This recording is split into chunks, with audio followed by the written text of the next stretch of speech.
Meus irmãos, uma alegria estar aqui. Até pensei, vou subir lá e dizer boa noite, porque pelo menos dessa vez eu vou acertar, né, pastor? De manhã para quem veio, dê uma boa noite para o pessoal. Estava bem perdido aqui nos horários da correria da vida, mas tem sido muito bom ver o agir de Deus na minha vida, na minha família, e hoje, nessa pregação, eu gostaria de compartilhar um pouco.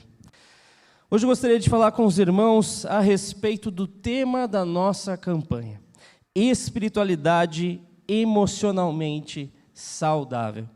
E eu não sei você, mas eu estou bem empolgado por essa campanha. Bem empolgado porque eu tenho colocado em oração já há bastante tempo. Nós sabíamos, né, pastor Nildo, que haveria essa campanha.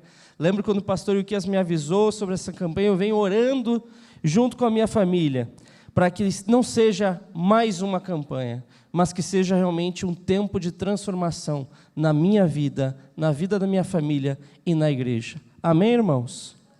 Mas para isso, cada um de nós precisa se dispor. E para nós nos dispormos, precisamos entender o que Deus quer fazer conosco. Por isso, essa mensagem que é importante, a qual é a explicação do que é uma espiritualidade emocionalmente saudável. E para nós entendermos isso, convido os irmãos a abrirem no texto de Lucas, capítulo 10, e nós vamos ler os versos de 38 a 42. Lucas 10, de 38 a 42.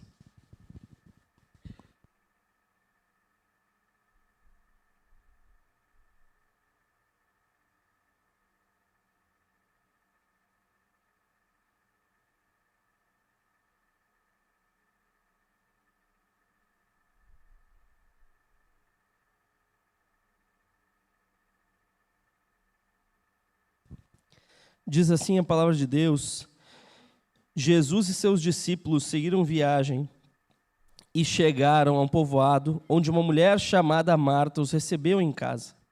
Sua irmã Maria sentou-se aos pés de Jesus e ouvia o que ele ensinava. Marta, porém, estava ocupada com seus muitos afazeres. Foi a Jesus e disse: Senhor, não incomoda que minha irmã fique sentada enquanto eu faço todo o trabalho?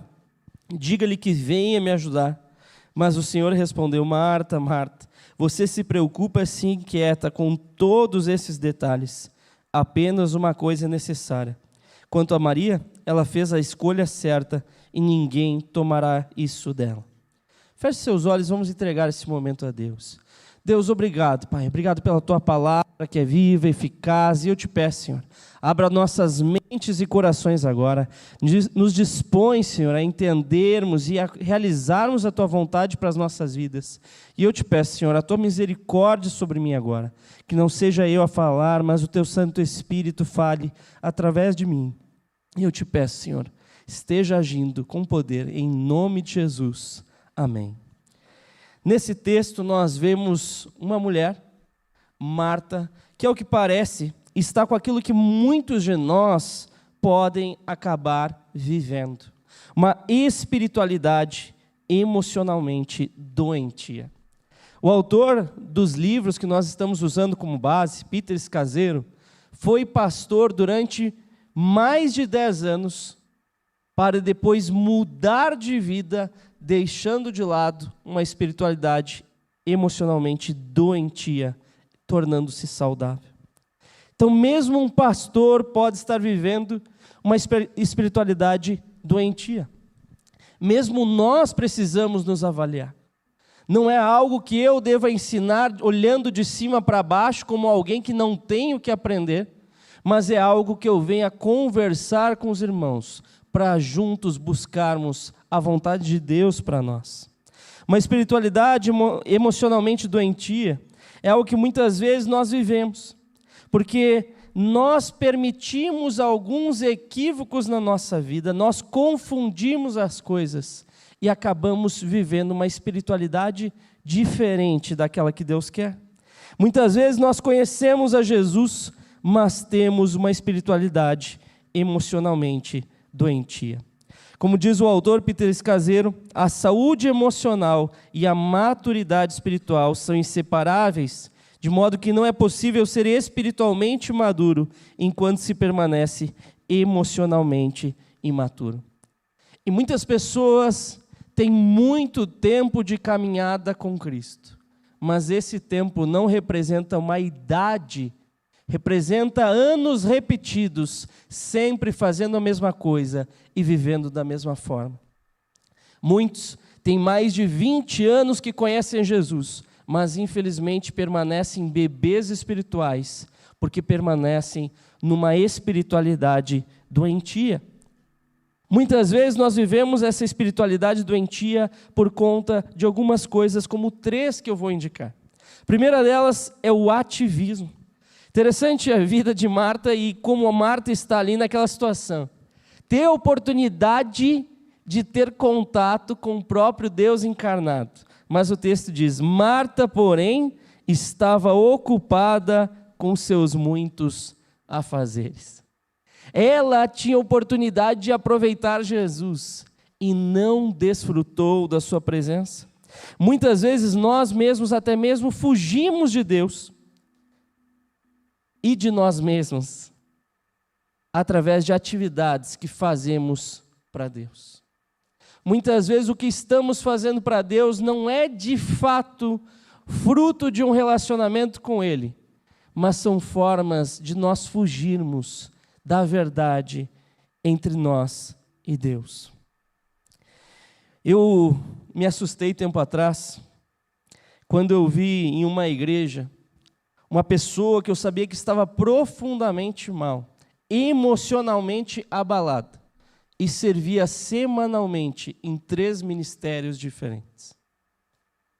Mas eu me assustei mais quando eu comecei a perceber que essa realidade daquela pessoa, naquela igreja, era algo que se repetia em vários e vários casos.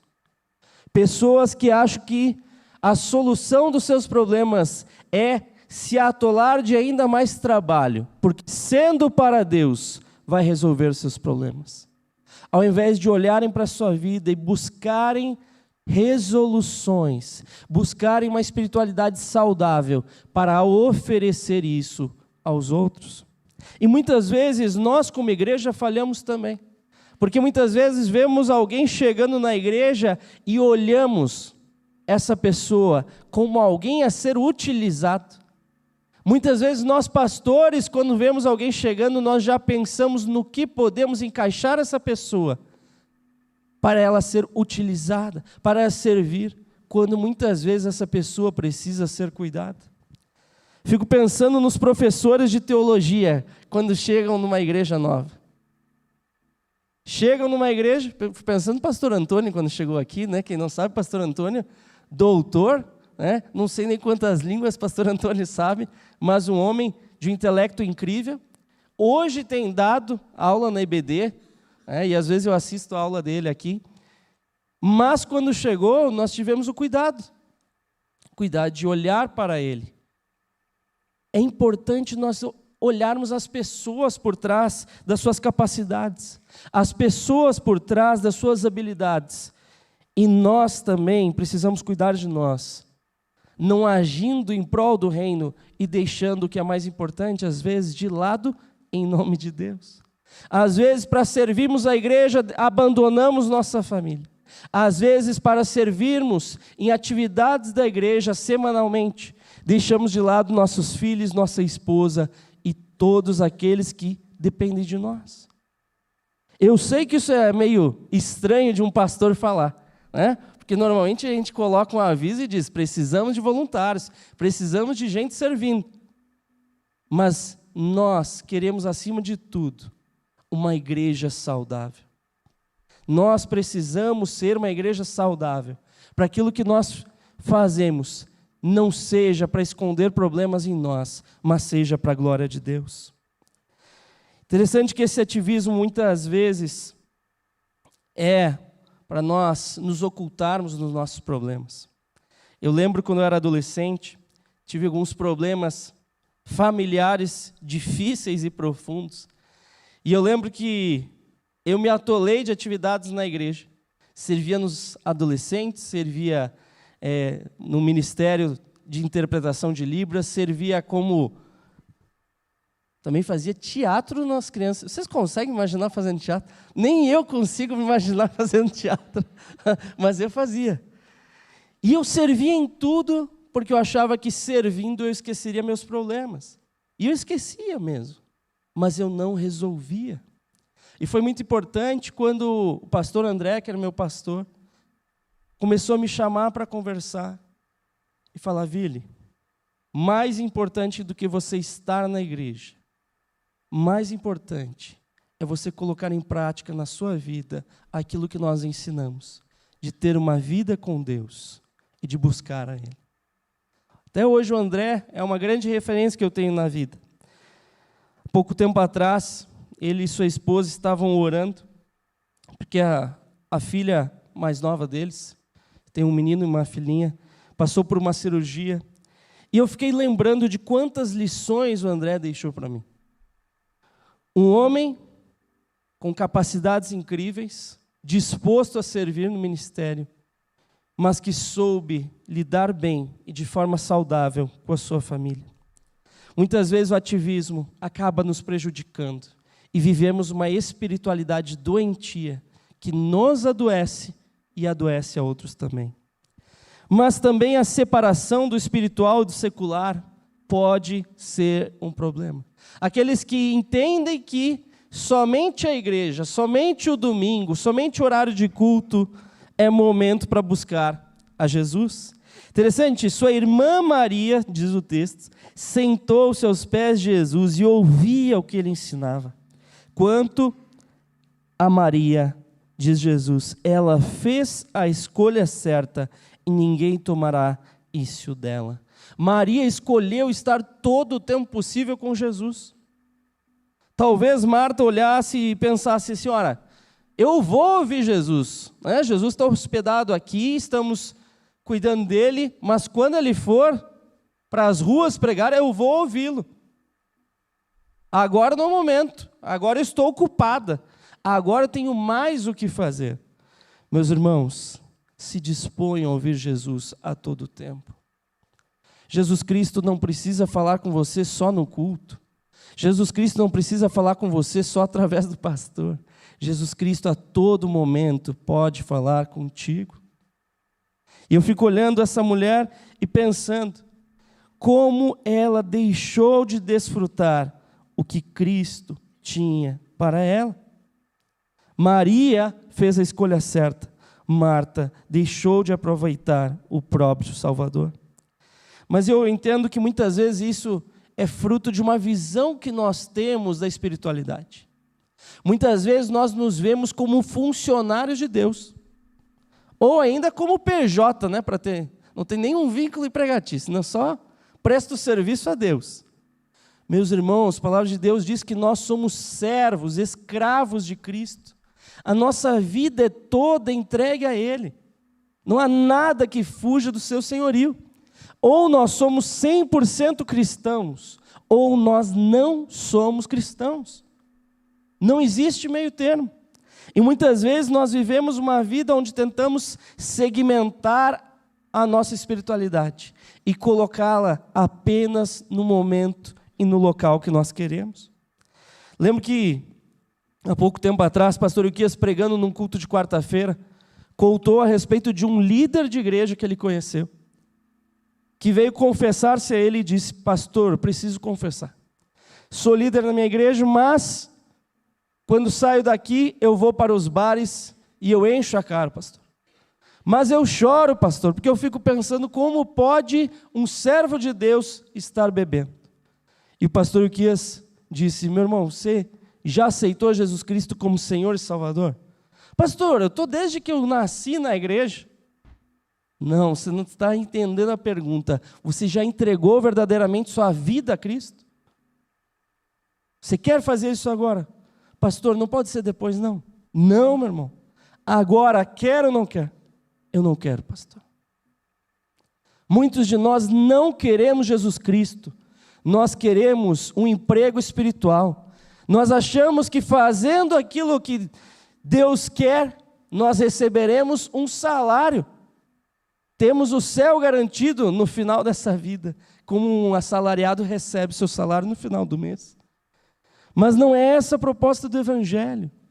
A proposta do Evangelho é que toda a nossa vida seja voltada a Jesus. Pastor, você não acabou de falar do ativismo? Pois é voltada a Jesus. Não para fazer atividades, mas para estar em comunhão com Ele. Para que tudo aquilo que nós fizermos seja decorrente dessa comunhão. Além do ativismo e da separação do espiritual e do secular, também outro problema que gera uma espiritualidade doentia é a imaturidade com Deus. Interessante que Marta vê a situação e chega a falar, eu imagino, asperamente a Jesus: Senhor, não incomoda que minha irmã fique aí sentada enquanto eu faço todo o trabalho? Diga-lhe que venha me ajudar. Que mulher ousada, hein? Mandando em Jesus, né? Ô Jesus, faz alguma coisa. Diz para ela aí fazer alguma coisa. Muitas vezes nós temos uma imaturidade espiritual e não percebemos que Jesus é o nosso Senhor e não o inverso. Nós vemos Jesus Cristo como uma espécie de um gênio da lâmpada e achamos que Ele está aí para realizar todos os desejos do nosso coração. Quando, na verdade, eu penso o contrário. Nós devemos buscar os sonhos de Deus para a nossa vida. E muitas vezes não são os nossos sonhos. Achei muito interessante o livro que o Rodrigo Bibo escreveu, Deus que Destrói Sonhos. Curioso, né? Geralmente a gente aprende que Deus realiza os sonhos. Pois é. Mas muitas vezes Deus precisa destruir os nossos sonhos para realizar o sonho dele para nós. Precisamos deixar de lado a nossa vontade e entender que a vontade de Deus é boa, perfeita e agradável. E é interessante que muitas vezes nós temos sonhos e vamos vivendo a vida, às vezes, deixando de lado isso e não percebendo que, às vezes, estamos rejeitando os sonhos de Deus que Ele realiza na nossa vida, porque vamos afastando isso. Um cuidado que eu e minha esposa tivemos muito grande foi em relação aos nossos filhos. Porque desde o início, eu lembro bem quando a Ju estava grávida, e nós fomos ver se era menino ou menina, e aí vinha aquela questão para mim, né? As pessoas perguntam, né? Você quer um menino ou uma menina? E no fundo do meu coração, gente, eu queria uma menina. Sempre sonhei ter uma menina. Mas eu dizia, e eu coloquei isso no meu coração, será que Deus quiser? E eu lembro que veio o menino, Benjamim, bênção. Depois o Enoque. Quando a Ju estava grávida do terceiro, eu lembro como algumas pessoas falaram, agora tem que ser menina, né? Como quem diz assim, Deus não vai fazer essa palhaçada com vocês, né? 3 meninos? Não pode. E eu lembro que a Ju grávida, a gente saía, né? Os 2 meninos e a Ju grávida. E eu lembro que uma vez a gente foi e tinha uma mulher e ela olhou assim para nós. Vocês têm 2 meninos e você está grávida? E a Ju, sim. Já sabe o que é? A gente falou, já, é menino. Na hora ela fechou os olhos assim. Sério mesmo? Puxa. Daí a gente falou, não, bênção de Deus. E ela falou, eu também tenho 3 meninos. Eu fiquei, meu Deus, o que está me esperando aí pela frente? Mas aquilo marcou a gente. Eu lembro que a Ju deu uma palavra pastoral e disse, nós entendemos nossos filhos são de Deus. O nome de cada um deles tem um significado, e aí ela explicou o que eu já expliquei, o nome deles. E nós, depois no carro, conversando, nós oramos por aquela mulher. Oramos pedindo, Deus, coloca a alegria no coração dela, para que ela não fique pensando nos sonhos dela que não se realizaram, mas que ela veja a beleza dos teus sonhos realizados na sua vida. E meus irmãos, nossos filhos são o sonho de Deus que nós estamos vivendo e desfrutando. E muitas vezes nós esquecemos disso. Para isso, precisamos superar essa espiritualidade doentia e vivermos aquilo que Deus quer para nós. Uma saúde emocional e uma espiritualidade saudável.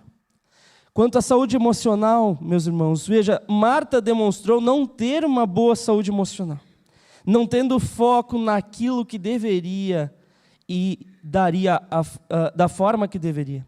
Por isso Jesus diz a Marta: Marta, Marta, você se preocupa e se inquieta com todos esses detalhes. Meus irmãos, a gente precisa aprender a acalmar o nosso coração em Deus.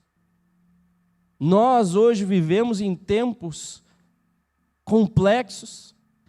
Essa inquietação de Marta parece ser, na verdade, hoje a regra da nossa vida. Conversando com o pastor Nildo hoje, eu fiquei pensando como hoje, né, pastor, nós vemos problemas que talvez não existissem nesse tempo, ou problemas que estão mais profundos. Mas há um caminho de saúde. Para isso nós precisamos superar a nossa cultura. O autor diz que nós precisamos viver uma espiritualidade contracultural. E para isso há alguns desafios. Em primeiro lugar, precisamos ter relacionamentos estreitos e significativos. Meus irmãos, entendam, é impossível termos muitos amigos. É impossível. Ah, pastor, mas no Facebook você não faz ideia quantos amigos eu tenho. Tem alguns que têm mais de uma conta de tanto amigo que tem, né? Cria várias contas. Ainda tem limitação? Mas eu lembro desse senhor, talvez alguém aqui conheça, sociólogo já falecido, Zygmunt Bauman. E ele diz, olha, alguém chegou para mim e disse, eu tenho 500 amigos. Eu olhei e pensei, tenho quase 80 anos, eu não tenho amigo que ultrapasse meus dedos na mão. Como pode? E ele disse, a ideia que esta pessoa tinha de amigo e a ideia que eu tenho não é a mesma coisa. Esse autor começou a desenvolver um estudo sobre a sociedade atual, dizendo que nós vivemos em tempos de modernidade líquida, onde há relacionamentos líquidos, ou seja, que não tem nenhuma solidez. Relacionamentos são iniciados e que terminam com a facilidade de um clique. E ele diz, da mesma forma que é fácil desfazer uma amizade no Facebook, hoje tem sido fácil desfazer até casamentos. E ele diz, muitos hoje já casam tendo na sua mente a ideia de que se algo der errado, basta desfazer. E eu fico pensando como hoje nós vivemos uma crise de relacionamentos. Nós vivemos longe das pessoas. E a gente se ilude.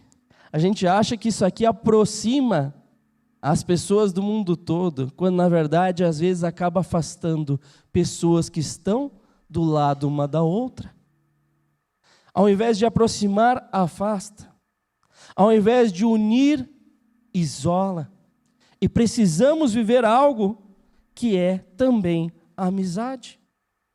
Lembro quando eu estava estudando, fazendo seminário teológico, e um colega seminarista olhou para mim e disse, Vili, vou lhe ensinar o que meu pastor me ensinou. Pastor não tem amigos. E aquilo me marcou, porque eu fiquei pensando, puxa, como será que é a vida do pastor dele? Que graças a Deus o meu pastor André, tinha muitos amigos. E amigos que ele tem até hoje. E ele me ensinou, Vili, pastor precisa de amigos. Precisa. Que todo mundo precisa de amigos. Nós precisamos de pessoas. Tem até aquela música, né? Pessoas precisam de Deus, pessoas precisam de pessoas. Nós precisamos de outros. E agora a minha pergunta é, você tem amigos? Não amigos virtuais, não amigos que você conversa de vez em quando, mas amigos que você pode ir na casa dele quando você quiser. Que você pode falar sobre qualquer assunto sem medo. Você tem amigos? Eu e a Ju temos pelo menos 2 casais de amigos que a gente pode chegar e dizer, ó, podemos dar um pulo aí? Eles respondem, pode, chega aí. Que bom porque a gente já está na frente da casa de vocês. Eu e a Ju somos assim. Já estamos aqui. E é muito legal de ver como é gostoso de compartilhar o que Deus faz na nossa vida com amigos. E é triste de ver que muitos não têm com quem compartilhar. Por isso eu gostaria de lançar um desafio, e isso é importante para cada um de vocês. Orem, pode passar mais um. Orem para ter bons amigos. Opa, travou. Mais um. Beleza. Orem para ter bons amigos. O que é um bom amigo? Aquele que te faz rir? Não necessariamente. Mas quem tem a mesma fé, quem tem compromisso com Deus, quem te conduz a Deus e que você pode confiar para abrir o coração. Ore por isso. E eu digo, talvez o pequeno grupo seja um espaço onde você vai encontrar um amigo. Ou talvez mais de um amigo. Como o pastor Nilton falou, não há obrigatoriedade de você ir no pequeno grupo e sair abrindo o coração. Mas ore para Deus te conduzir, para encontrar as pessoas certas, para ter um relacionamento profundo. Um relacionamento estreito e significativo que faz a diferença. Mas além disso também, para termos essa saúde emocional, precisamos nos libertar de padrões autodestrutivos. Muitas vezes nós repetimos padrões autodestrutivos das nossas famílias. Às vezes repetimos padrões autodestrutivos de amigos. E me assusta muito quando, aconselhando casais, um dos dois, ou às vezes os dois, dizem para nós assim, olha, antes de pedir a sua ajuda, a gente procurou ajuda também. Ah, é com quem? Com tal pessoa. E muitos casais, por mais incrível que pareça, às vezes buscam ajuda de outros casais que não têm saúde emocional. Eu já vi esposa em crise no seu casamento, pedindo conselho para alguém que não deu certo o seu casamento. Pedindo conselhos. Eu já vi pessoa casada pedindo conselho para pessoa solteira também. Já vi. Eu lembro quando eu liderava os adolescentes, um adolescente chegou para mim um dia e disse, sabe, Vili, que eu faço acompanhamento virtual? Eu falei, que? Um monte de gente vem lá no Facebook e pede minha ajuda e eu acompanho.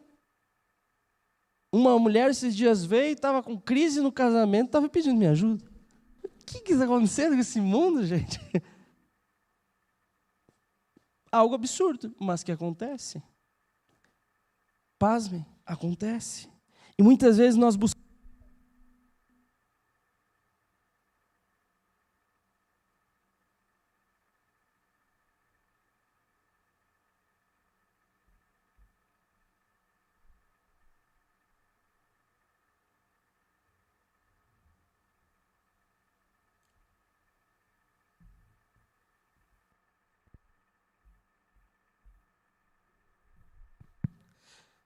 Voltou?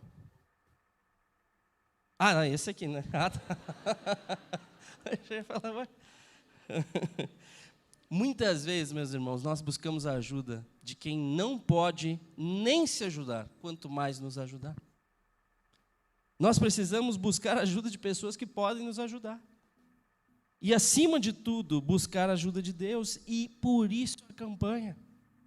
Para nós entendermos que temos problemas na vida, temos dificuldades emocionais que precisam ser tratadas. Muitas vezes nossas heranças culturais, coisas que herdamos dos nossos pais, carregamos para o casamento e continuamos com aquilo por anos, até que vemos os resultados. Precisamos libertar de padrões autodestrutivos. E isso acontece e muito. Alguns padrões, eu e a minha esposa, a Ju, a gente até deu nome já. Como o padrão da mãe super apegada a um filho. A gente diz que é a síndrome do dragão e seu tesouro. Já viram isso ou não? Aí sim. Às vezes a mãe super apegada, super protetora sobre o filho, não permite que ele se desenvolva. E às vezes o filho vive aquilo, vive uma vida de imaturidade, e depois as consequências vêm no seu casamento. Padrões autodestrutivos, dos quais a gente precisa muitas vezes nos libertar. Por fim, outro elemento da saúde emocional, e aqui é um desafio grande. Nós temos saúde emocional e, se temos, buscamos resolver conflitos.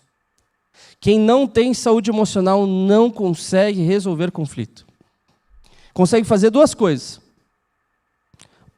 ou explodir, ou jogar para debaixo do tapete. E muitas vezes nós transformamos conflitos em lutas, brigas, principalmente cônjuges, onde um quer estar certo e o outro completamente errado. E nesse embate os dois lutam até se exaurirem, e quando finalmente não aguentam mais, ou tomam seus rumos separados, ou jogam para debaixo do tapete e não resolvem. Nós precisamos resolver conflitos e, para isso, de forma sadia, precisamos estar bem emocionalmente, buscando a resolução, mesmo que seja complicado para nós. Hoje, não sei se alguém assistiu a EBD online, mas eu e o Eduardo falamos sobre a questão da resolução de conflitos. Porque a Bíblia nos mostra um caso incrível, que é o caso de Onésimo e Filemão.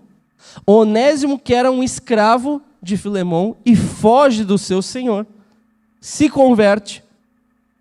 E aí tem a situação, né? Se converte. Paulo conhecia tanto Onésimo quanto o senhor dele, Filemão. E Paulo diz para ele voltar para se resolver com Filemão. Mas não era mais fácil deixar lá ele quieto, cada um no seu canto, né? Era só os dois não se verem. Mais de 1.000 quilômetros de distância, provavelmente não ia acontecer. Muitas vezes, o mais fácil não é o mais correto, quando nós vivemos em igreja. Muitas vezes o que nós fazemos é criarmos conflitos com irmãos, inclusive, e ao invés de resolvermos, nós excluímos aquele irmão do nosso coração. Nós olhamos e consideramos ele morto para nós. E dizemos, eu não quero mais nada com ele. Mas nós precisamos nos resolver. Por mais ruim que isso seja, por mais desagradável. Eu lembro que eu tinha um conflito, de uma briga séria, de discussão, bate-boca que eu tive com um pastor aqui do Paraná. E eu, que já pastoreava aqui na Lindóia, eu ia passar pelo concílio, né? O famoso concílio, para efetivar como pastor. Hein? E eu lembro que eu lembrei disso, quando eu pensei no concílio, lembrei dessa pessoa. E eu falei, Deus, não vou nem tocar na ferida, vai que esse cara se desperta para vir no concílio, né? Esse é o primeiro a levantar a mão, fazer pergunta. Mas eu coloquei diante de Deus e falei, Senhor, eu preciso resolver de fato. Como eu vou entrar no ministério? Como eu vou pregar sobre o perdão, sobre resolução, se eu não vivo isso também? E como foi bom me resolver com ele? Como foi bom acertar as coisas? Às vezes não é fácil. O Du até comentou na IBD online, né, que uma situação que ele vivenciou, a outra pessoa não queria se acertar. E o Du insistiu e conseguiu se resolver. Mas depois ficou com o coração pesado e precisou ser liberto da parte de Deus desse peso no coração. Desse sentimento ruim de por que essa pessoa não quis logo me perdoar.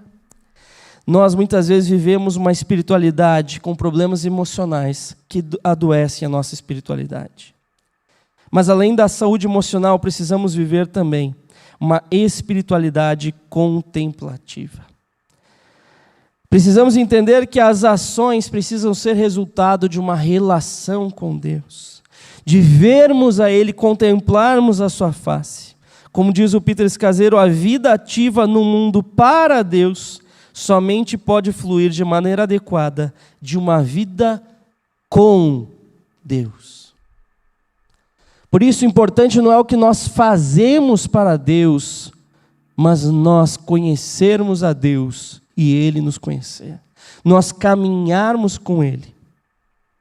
Mas para isso precisamos de 3 coisas com as quais eu concluo. Em primeiro lugar, entendermos quem nós somos em Deus.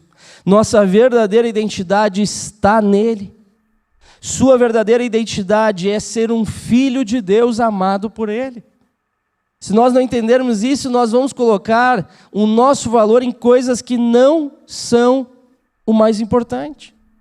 Vamos nos iludir achando que somos alguma coisa porque somos pastores, porque temos um emprego, porque nós somos pais, quando na verdade tudo isso é graça de Deus.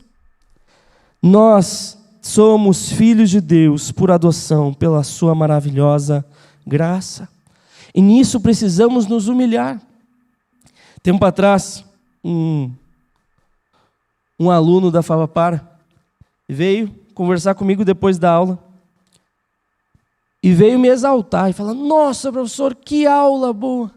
Eu falei: meu amigo, pura graça e misericórdia de Deus. Ele: não, professor, para com isso.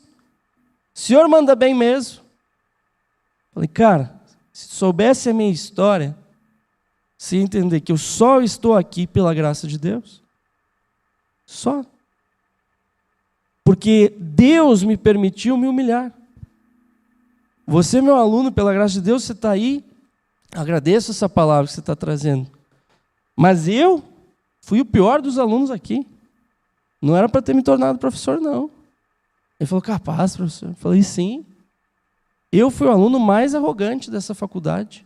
E eu sei disso. E eu sei quão destrutivo isso é. E eu lembro que na primeira aula, pastor Nilton, a professora falando, vai lá o Vilibaldo, levanta a mão. Pode falar. Então, professora, eu discordo completamente de tudo que a senhora falou. Olha só o Vilibaldo. E esse sou eu.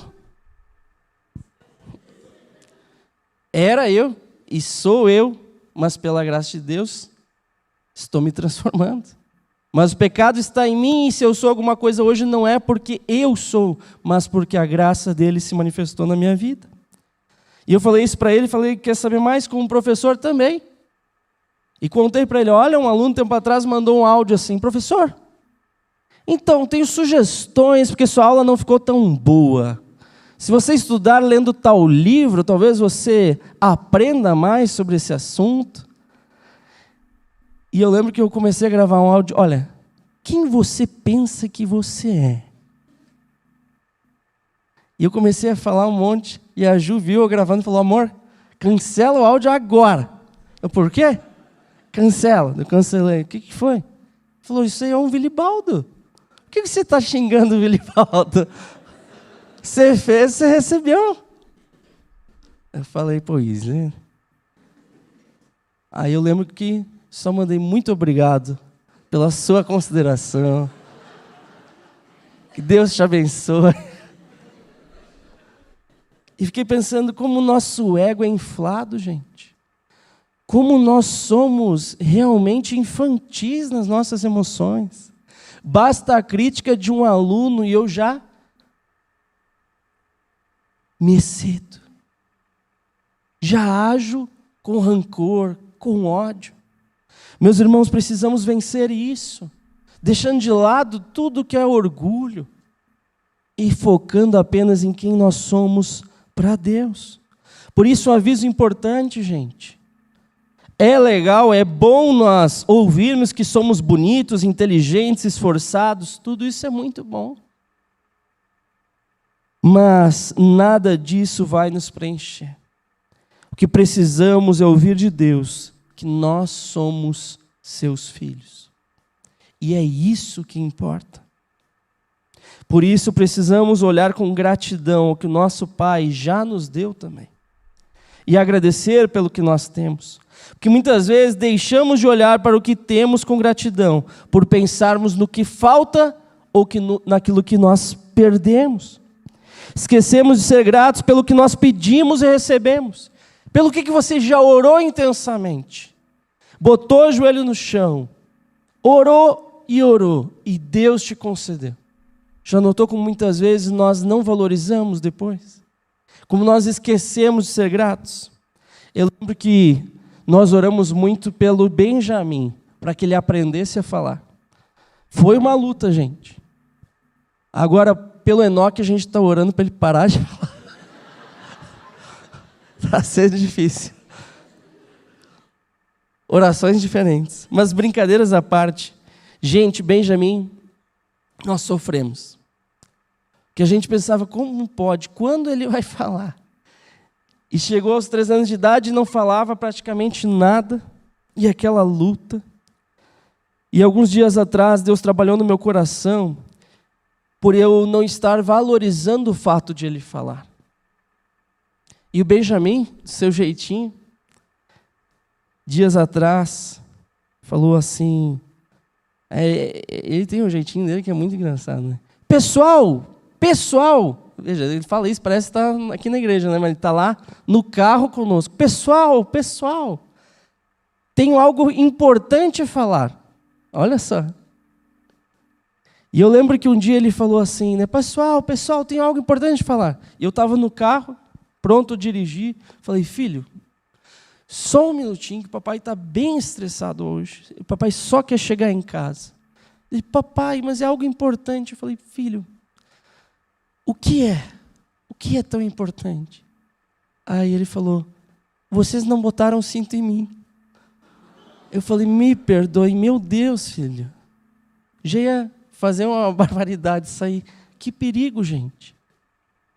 Eu com a cabeça desatenta, coloquei um, a Ju colocou outro e o outro sobrou ali no meio. Sobrou, Benjamin. Graças a Deus sobrou o que fala. Se fosse os outros, era mais perigoso. Graças a Deus, Benjamin. Mas ele tem falado e nos ensinado muito pela fala. E um pedido que eu fiz a Deus é, Deus, que ele fale, mas que a fala dele seja para te glorificar. E como tem sido bom ouvir ele falando e pensando os sons. Hoje em dia ele olha tudo assim, papai, a letra A. Isso, filho. E como é bonito de ver. Ele querendo aprender a falar.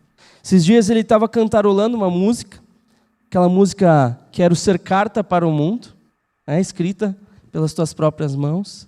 E ele perguntou, papai, o que é carta para o mundo?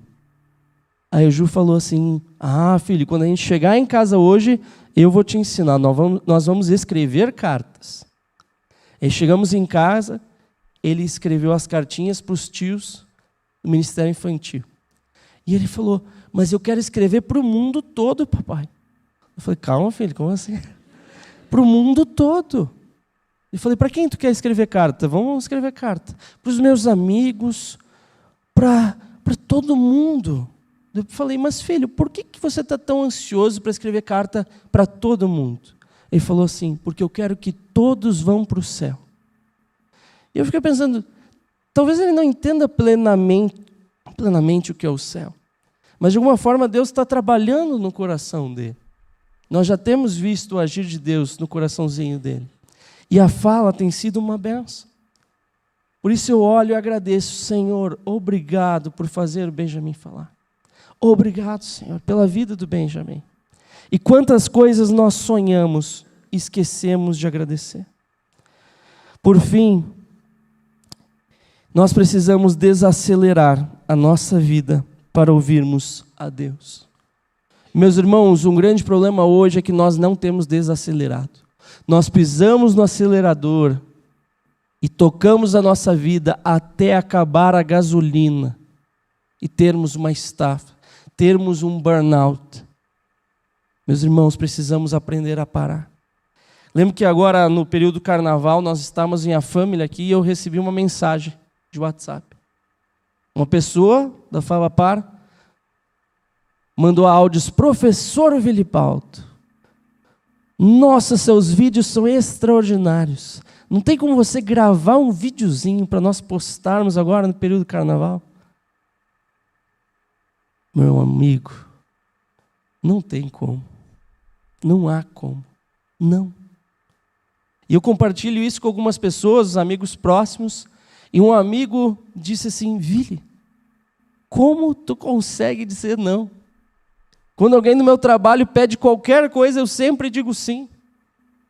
E esses dias atrás, o pessoal do meu trabalho já estava me colocando trabalho para eu fazer no final de semana. Sorte que minha esposa estava junto e falou, calma, final de semana não. E eu só digo sim, velho, eu não consigo dizer não. Falei, meu amigo, dizer sim a muitas coisas é dizer não, às vezes, à nossa família. É dizer não à nossa vida com Deus. Nós precisamos aprender a dizer não também. E eu tenho aprendido não somente a dizer não, mas a desacelerar. E prestar atenção no que Deus está fazendo. Nesses últimos tempos, Deus tem tocado muito meu coração sobre essa campanha que nós vamos começar. Tocado meu coração para estar em oração pela igreja. E Deus sabe que eu tenho orado. Para estar nesse tempo, buscando a sua presença. E eu lembro que dias atrás, eu estava com um amigo que não conhece a Deus. E eu levei ele no hotel onde ele estava aqui em Curitiba. E saindo do hotel, eu falei, Deus, faz ele te conhecer, Senhor. Faz ele te conhecer. E veio um sentimento em mim assim, puxa, mas isso é impossível. Eu falei, Deus, não deixa esse sentimento se criar em mim. Me faz ver, Senhor, realmente o teu agir na minha vida e na vida dele. Eu creio no teu poder. E eu falei, Deus, talvez eu esteja desacostumado a ver o teu agir. Por isso mostra, Senhor. Hoje mesmo mostra o teu poder. E orei isso no carro. E eu lembro que eu fui ligar o rádio, mas eu pensei, não. Talvez Deus queira que eu vá orando até o meu trabalho. E fui orando até a Favapar. Cheguei na Favapar, dei a primeira aula e nós tínhamos culto. Fomos para o culto. Quando eu fui para a segunda aula, já era quase a hora de terminar a aula. A gente termina a aula às 10 horas, 10 a 10h15, já era 9h30. Uma aula de 1h30, sobrou 30 minutinhos para mim. E eu fui olhar a minha pasta, cadê o meu notebook? Não estava lá. Então, tranquilo, todas as salas têm computador. Liguei o computador, não estava funcionando. Resetei, já fiquei nervoso. Poxa, cadê o pessoal do TI, né? Para arrumar esses negócios. Aí vi um aluninho levantando, vindo na minha direção, pensei, glória a Deus, né? Sempre tem esses alunos meio TI, né? Lá tem o Du, por exemplo, que você me ajuda. Aí ele veio assim, professor, tenho uma dúvida. Pare, cara. Eu aqui desesperado para ligar esse negócio, você vem com dúvida, pare com isso, senta lá. E eu nervoso, e Deus falou, Vili, acalma, presta atenção, desacelera. Então eu tranquilamente fiz a chamada, falei, gente, acho que é isso, acho que não vai ter aula hoje. E Deus falou, vai, presta atenção. E eu vi que tinha uma menina bem no canto da sala. E eu não lembrava de ter visto ela. E eu brinquei assim, pessoal, eu sei que muitos aqui já estão cansados de ver minha cara, que tem duas turmas, né? Uns mais antigos e outros mais novos. Estão cansados de ver minha cara, mas eu sei que tem alguém desse lado, não vou falar o nome para não constranger, mas tem alguém aqui que talvez tenha vindo aqui para receber uma palavra minha, para conhecer o professor de história.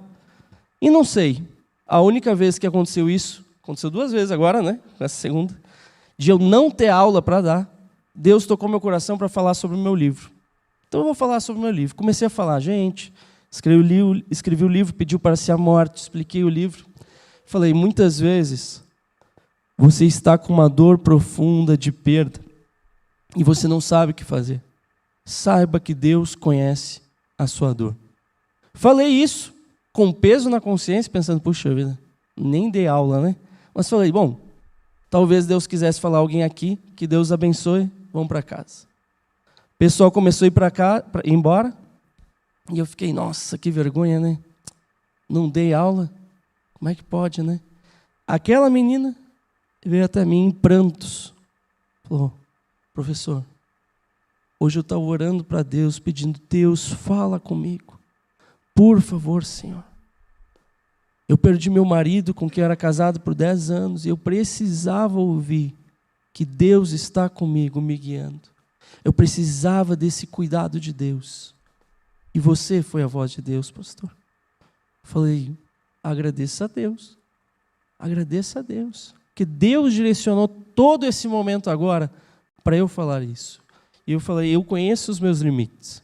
Se eu viesse e tivesse qualquer possibilidade de eu dar aula, provavelmente ia dizer, Deus, fica quieto aí que eu tenho minha aula para dar. Mas pela graça de Deus, fui conduzido para que a voz dele estivesse nesse lugar.